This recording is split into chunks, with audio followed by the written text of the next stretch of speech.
Hello and welcome to my kitchen. I have introduced a range of cooking methods in my kitchen. For example, baking, grilling, pan frying, stir frying. Well, I figured now is time to introduce my crock pot, also the slow cooker. And not just that, but I'm a carnivore and I realized that I've only introduced chicken dishes. So today we are going to make a pork dish. So we have the crock pot and we have pork. My favorite thing to do with pork in the crock pot is pulled pork. And not just any pulled pork, but sweet pulled pork that is highly inspired by Cafe Rio's sweet barbacoa pork. And after I learned that Cafe Rio uses Coca-Cola or Dr. Pepper in their pork, I was so amazed by that idea. I want to do it myself. So I use Dr. Pepper, or actually today I'm using imitation Dr. Pepper, so Dr. Sasha or something like that. And to this day, I don't know if it's Coca-Cola or Dr. Pepper that Cafe Rio uses, but I like using Dr. Pepper. It tastes great this way. It's really easy to make. I just use a few simple ingredients and then I make a sauce out of all the juice. So I'll show you how to make all of that. So let's get cooking.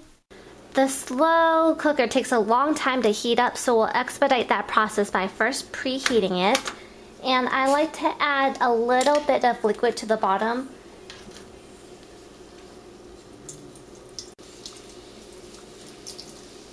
Just so there's something there. Next we want to lightly brown all sides of the pork.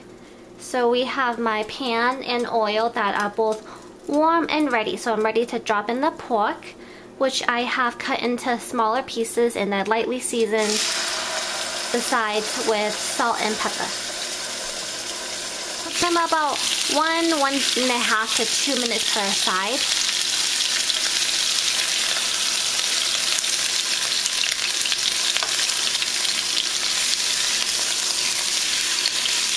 And after about 2 or 3 minutes, when they look something like this, then it's ready. So just drop them in the crock pot.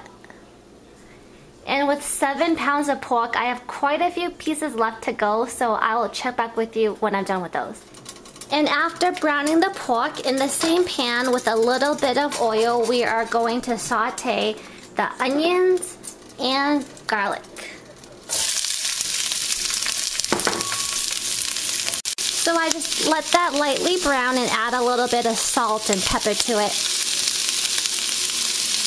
Now I'm going to add in the soda, and here's a tip when you're adding cold or room temperature warm liquid to a hot pan. First you want to turn up the heat, and next you want to pour this down the side of the pan if possible.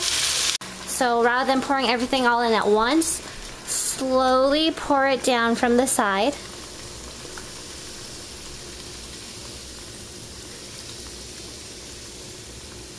I just keep the heat on high until it kind of starts boiling.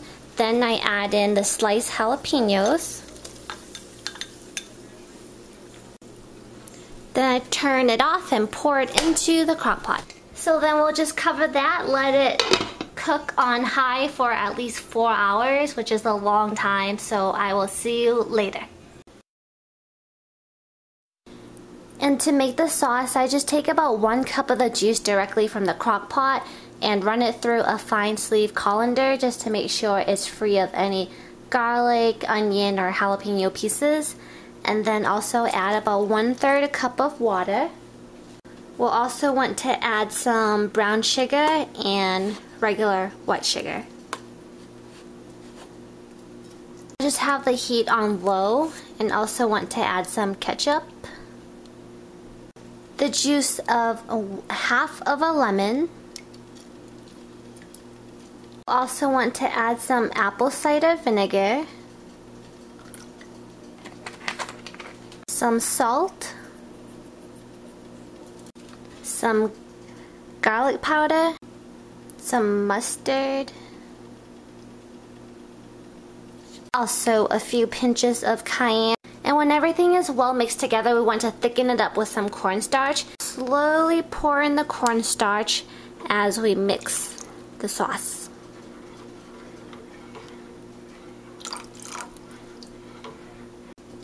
And just pour enough and mix enough until it reaches your desired level of thickness. And I kind of forgot to add some paprika earlier, so I'll just add it in right now. So the sauce has reached my desired level of thickness, and this is how it looks like. And after it cools down, it'll be a little bit thicker than this, so this is good for me.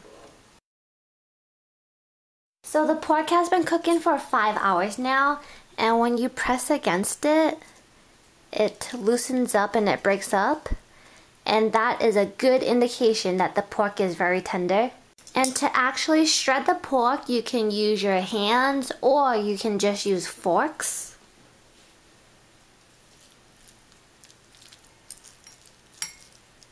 See how easily it pulls apart just by gently pressing it down with a fork?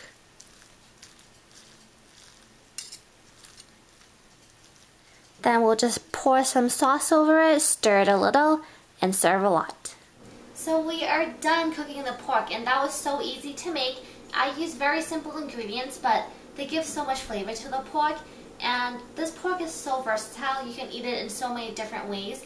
One of my favorite ways is to have it in a sandwich with some nice toasty buns, and also with some homemade coleslaw in there. And it might not sound as good as it tastes, but it works because with coleslaw it has mayo, and you know, you have the sandwich and you have mayo, so that works. And also with the coleslaw, it's just kind of like lettuce. So you have a sandwich with lettuce and mayo.